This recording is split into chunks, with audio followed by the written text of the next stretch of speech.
Imagine um momento em que o próprio céu se cala, os anjos seguram a respiração e o tempo parece parar. É nesse silêncio sobrenatural que soa a primeira trombeta, um chamado divino tão poderoso que ecoa além das dimensões, rasgando o véu entre o mundo visível e o invisível. Este não é um simples toque de alerta, é o último aviso de Deus antes que o juízo final se desencadeie. A Bíblia, no livro de Apocalipse, capítulo 8, descreve esse momento com uma precisão que arrepia. E os 7 anjos que tinham as 7 trombetas prepararam-se para tocá-las. Essas trombetas não são símbolos poéticos, são anúncios reais de eventos catastróficos, cada um mais intenso que o outro, desvendando uma sequência de julgamentos que já estão, neste exato momento, sendo preparados. Mas por que Deus enviaria algo tão assustador? A resposta está na misericórdia por trás do juízo. Assim como um pai alerta o filho antes do castigo, o Senhor está dando à humanidade uma última chance para se arrepender. Os sinais estão por toda parte. Guerras, fomes, terremotos, corações endurecidos. Tudo o que vivemos hoje foi previsto há milênios como o princípio das dores. E agora, as trombetas estão prestes a soar. Elas não virão em um futuro distante. Elas estão às portas. A primeira já está sendo preparada e quando seu eco atingir a terra, nada será como antes. Este é o aviso final. A questão é, você está ouvindo? O silêncio se rompe. O céu antes paralisado agora se abre como um vulcão prestes a entrar em erupção. E então, soa a primeira trombeta. Não é um som qualquer. É um grito divino que rasga a atmosfera, uma frequência tão profunda que os ossos tremem antes mesmo dos ouvidos captarem. E no instante seguinte, o fogo cai. Não é um incêndio comum. Não são labaredas que nascem da terra, mas chamas que descem do céu, como se Deus tivesse aberto as comportas de um forno celestial.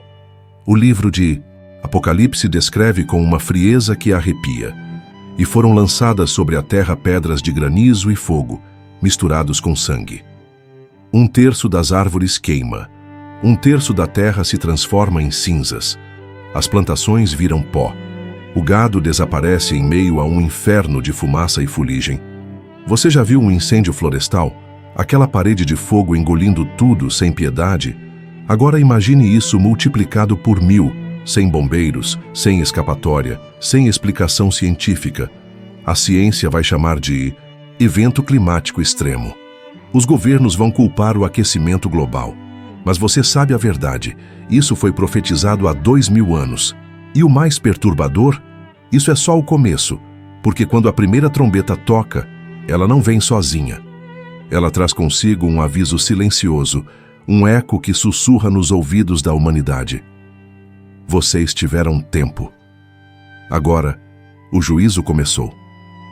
E enquanto a terra ainda arde, enquanto o cheiro de queimado ainda enche o ar, algo ainda mais sombrio se prepara nos bastidores do Apocalipse, porque depois do fogo vêm as águas, e elas não trarão alívio, trarão morte. A fumaça ainda paira sobre a terra, o cheiro de cinzas ainda gruda na garganta. E então, o segundo anjo levanta a trombeta aos lábios.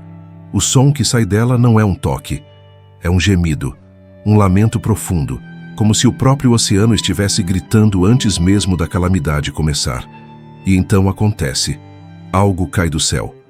Não são gotas de chuva, não é granizo, é uma massa escura, flamejante, que se despedaça ao se chocar com as ondas. E no instante em que toca a água, o mar começa a mudar. Acontece devagar no início, manchas vermelhas se espalhando como feridas abertas na superfície. Depois mais rápido, mais violento, até que em questão de horas, 1/3 dos oceanos não é mais água. É sangue. Não uma metáfora. Não um fenômeno científico que alguém possa explicar com algas ou poluição. Sangue de verdade, espesso, escuro, fedendo a morte. Os peixes morrem primeiro, seus corpos inchados boiando em uma maré vermelha. Depois, as aves que se alimentam deles. Depois, os animais que bebem da costa. A pestilência se espalha tão rápido quanto o pânico. E você pensa, isso já aconteceu antes, no Egito, quando o Nilo virou sangue, uma praga, um aviso, mas aquilo foi um rio. Isso é o oceano. Navios ficam presos em um lamaçal de coagulação. Praias viram necrotérios a céu aberto. E o pior, ninguém pode parar isso. Nenhum governo, nenhum exército, nenhum cientista. Porque quando Deus decide que as águas devem morrer, elas morrem. E enquanto o mundo olha para os mares apodrecidos, tentando entender como sobreviver sem pesca, sem comércio, sem água potável, algo ainda mais silencioso começa a acontecer nos rios que ainda restam. Os oceanos já são tumbas líquidas. O cheiro de morte salgada impregna o ar a quilômetros da costa. E justamente quando a humanidade se vira desesperada para os rios, para os lagos, para os últimos reservatórios de água doce, a terceira trombeta soa. Desta vez, não é fogo que cai do céu. É uma estrela. Mas não como os astrônomos a descreveriam. João, no Apocalipse, a chama de absinto, e ela cai girando, flamejante, como um meteoro que carrega não destruição física, mas uma maldição química. Quando se despedaça sobre os rios, não há explosão. Apenas um silêncio. Depois, um brilho esverdeado que se infiltra nas correntes, um veneno que não mata imediatamente. Ele faz você desejar a morte. As águas ficam amargas como fel, como desespero engarrafado. Você já viu um homem sedento? Um que bebe e, em vez de alívio, seus olhos arregalam de horror ao perceber que cada gole aumenta a sede, que cada gole assa suas entranhas como ácido. Isso é o absinto. 1/3 das fontes de água, doce agora é veneno. Não adianta ferver, filtrar, orar. O mal está na própria molécula. Hospitais lotam de corpos desidratados com barrigas inchadas de líquido intragável. Mães enlouquecidas lambem orvalho de janelas, tentando extrair uma gota não contaminada para seus filhos. E os líderes mundiais? Eles têm estoques particulares, é claro. Enquanto isso, nas ruas, a palavra água deixa de ser um direito. Vira uma maldição. E o mais cruel, você consegue ver a água. Ela está ali, límpida, cintilando sob o sol. Até você se ajoelhar e perceber que Deus colocou um aviso em cada gota. Beba, se ousar. Enquanto os sobreviventes ainda disputam garrafas vazias com unhas e dentes, um novo silêncio começa. Desta vez, não vem dos rios. Vem do céu. Algo está apagando a luz. Primeiro vem o silêncio. Um daqueles silêncios que pesa no ar, que faz os pássaros pararem de cantar antes mesmo de perceberem o porquê. Então, o sol pisca. Não é um eclipse, não são nuvens. É como se algo, ou alguém, estivesse regulando a luz, girando um dimmer cósmico. O livro de Apocalipse descreve com uma precisão que congela o sangue. E o quarto anjo tocou a sua trombeta, e foi ferida a 1/3 parte do sol, da lua e das estrelas, para que a 1/3 parte deles se escurecesse. Imagine, acordar e perceber que o dia não clareia como deveria, que mesmo ao meio-dia há uma penumbra permanente, como se o mundo estivesse envolto em uma névoa suja. As plantas, as que sobraram, começam a murchar. Os relógios biológicos dos animais entram em colapso. E os humanos, nós que dependemos da luz como dependemos do ar, começamos a esquecer como é sentir calor verdadeiro nos ossos. Os cientistas ficam loucos tentando explicar. Os religiosos mais sensíveis lembram das palavras de Joel. O sol se converterá em trevas, e a lua em sangue, antes que venha o grande e terrível dia do Senhor. Mas ninguém está preparado para quando a noite cai de verdade. Porque quando o sol perde 1/3 de seu brilho, a lua e as estrelas o seguem. E a escuridão que vem então não é como a que você conhece. É algo mais profundo, mais antigo. Como se o universo estivesse desfazendo a primeira ordem de Deus. Haja luz. As ruas enchem de gente olhando para cima, como se pudessem suplicar ao astro-rei que voltasse. Crianças perguntam aos pais quando o sol vai consertar a bateria.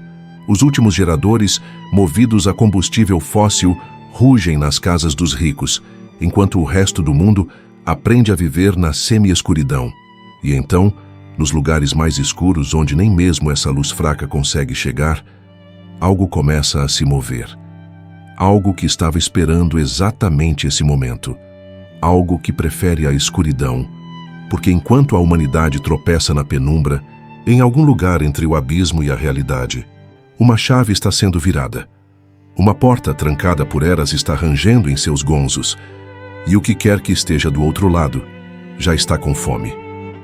A escuridão já não é mais apenas ausência de luz, tornou-se algo palpável, um véu úmido que gruda na pele. E é nesse crepúsculo permanente que o quinto anjo levanta sua trombeta. Quando ele toca, o som não ecoa pelos céus. Ele reverbera para baixo, como se estivesse chamando algo das profundezas. A terra treme de maneira diferente desta vez. Não é um terremoto comum, é como se o próprio planeta estivesse tendo contrações, abrindo-se em algum lugar remoto do deserto. E então aparece uma cratera que não deveria existir, um buraco tão profundo que nenhum feixe de luz consegue alcançar seu fundo.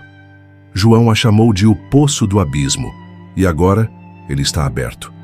O que sobe de lá primeiro não é fumaça, mas uma escuridão viva, uma névoa que se contorce como algo orgânico, bloqueando o que restou da luz solar.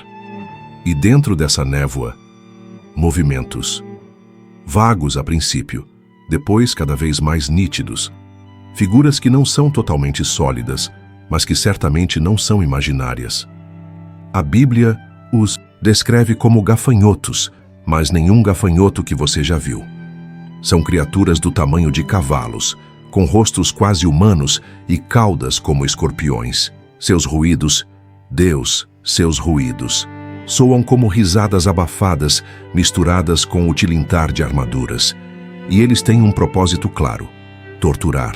Não matam, não devoram. Apenas atormentam dia após dia, durante 5 meses intermináveis.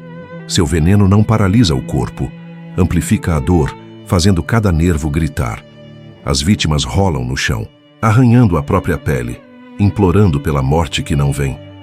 Hospitais viram câmaras de gritos. Asilos tornam-se antros de agonia. E os demônios?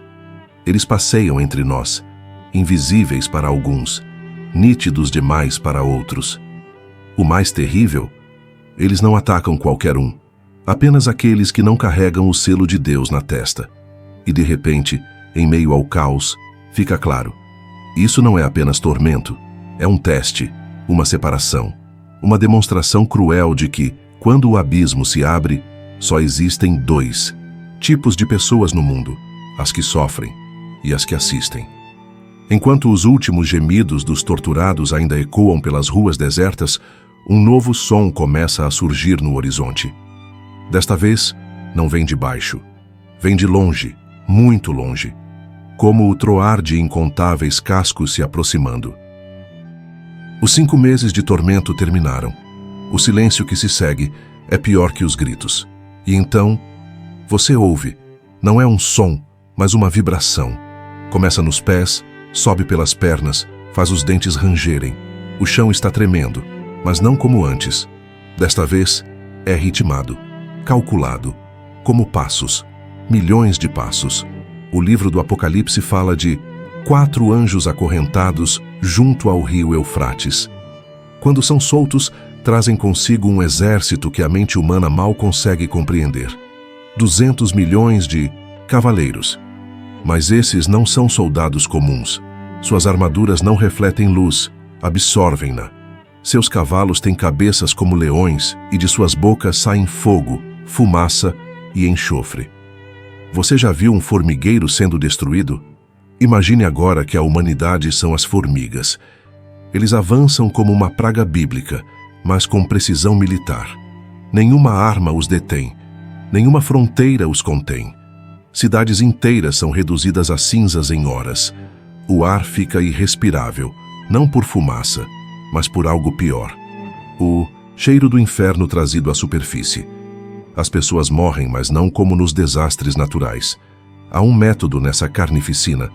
1/3 da humanidade é eliminado, calculado, como se alguém estivesse fazendo uma seleção. E o mais perturbador, alguns sobreviventes juram ter ouvido os cavaleiros falando entre si em línguas mortas há séculos. Outros afirmam ter reconhecido, sob os elmos sem rosto, olhos que não eram completamente humanos.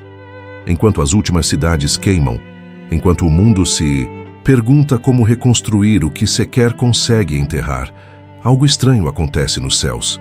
O silêncio volta.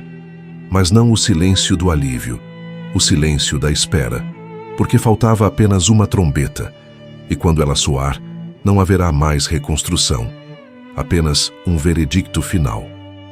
O mundo segura a respiração. Depois do fogo, depois do sangue, depois da escuridão e dos demônios e da marcha daquela legião impossível, há um silêncio que dói nos ouvidos, como se o próprio universo estivesse se encolhendo, esperando. Os sobreviventes não ousam falar alto. Os animais se escondem. Até o vento parece parar. E então, nada. Nenhum estrondo. Nenhum terremoto. Apenas um som tão profundo que primeiro você sente no peito antes de ouvir a 7ª trombeta. Desta vez, não traz pragas, não traz julgamentos visíveis. Apenas uma sentença, clara como um corte de faca. Os reinos do mundo vieram a ser de nosso Senhor e do seu Cristo, e ele reinará para todo o sempre. E num instante, tudo muda. Não na terra, no céu. O véu se rasga de vez, o santuário celestial, escondido por milênios, fica visível. A Arca da Aliança, esquecida pelos homens, reluz como um sol em meio aos trovões e relâmpagos, que agora não são metáforas, mas a voz literal de Deus ecoando pelo cosmos. Os reis da terra tentam se esconder em cavernas. Os generais jogam suas medalhas no lixo. Os bilionários oferecem todas as suas fortunas por um único instante a mais de vida. Porque agora é óbvio, todos os reinos, todos os exércitos, todos os bancos e governos e impérios não passavam de brinquedos quebrados. A verdadeira autoridade acabou de se revelar. E enquanto os anjos se ajoelham, enquanto os 24 anciãos prostram seus rostos, uma pergunta queima na mente de quem ainda está na terra. E agora? A resposta vem num sussurro que arrepia até os ossos dos mortos. Agora vem a colheita. O último ato está prestes a começar, e desta vez não haverá trombetas de aviso. O silêncio após a 7ª trombeta é o mais ensurdecedor de todos. Não porque não haja som, mas porque o que vem em seguida não será anunciado por anjos nem profetas. Será simplesmente o fim. Você sente isso no ar? Aquele frio na nuca que não tem explicação? A forma como o mundo parece estar se segurando por um fio, como se a qualquer momento o piso pudesse desabar sob seus pés? Isso não é ansiedade, não é paranoia, é consciência. O mesmo instinto que fez Noé construir a arca quando não havia nuvens no céu, que fez Ló sair de Sodoma antes do primeiro fogo cair. As trombetas já soaram. Os sinais estão aí. Você pode vê-los nas manchetes, nos olhos das pessoas, no caos que cresce como erva daninha em solo fértil. A pergunta não é se, é quando. E quando chegar a hora, não haverá tempo para decisões de última hora. Deus sempre avisa antes de agir. Ele avisou antes do dilúvio, antes de Sodoma, antes do cativeiro babilônico. E agora, ele avisou de novo, 7 vezes, 7 trombetas, 7 gritos do céu dizendo: acordem. Mas aqui está a verdade mais fria de todas. O julgamento nunca foi sobre Deus descobrir quem é bom ou mal. Ele já sabe. Sempre soube. Isso tudo foi sobre você descobrir. Sobre você se ver no espelho dessas profecias e perguntar: de que lado estou? Porque quando a colheita começar, e ela vai começar, não haverá mais tempo para arrependimentos. Apenas 2 grupos, os que ouviram e os que preferiram tampar os ouvidos. O sol se põe mais uma vez. A noite cai, e em algum lugar entre a última trombeta e o amanhecer do julgamento final, uma escolha precisa ser feita. Não amanhã. Hoje, porque o relógio de Deus não para, e o seu já está correndo faz tempo. Que essa mensagem tenha edificado sua vida. Agora quero saber de você. O que Deus falou ao seu coração hoje? Deixe seu comentário aqui embaixo e, se Deus te abençoou, compartilhe com alguém que também precisa ouvir essa palavra. Não se esqueça de deixar o like e se inscrever no canal para continuar recebendo conteúdos que vão fortalecer sua fé. Que Deus o abençoe poderosamente e até o próximo vídeo.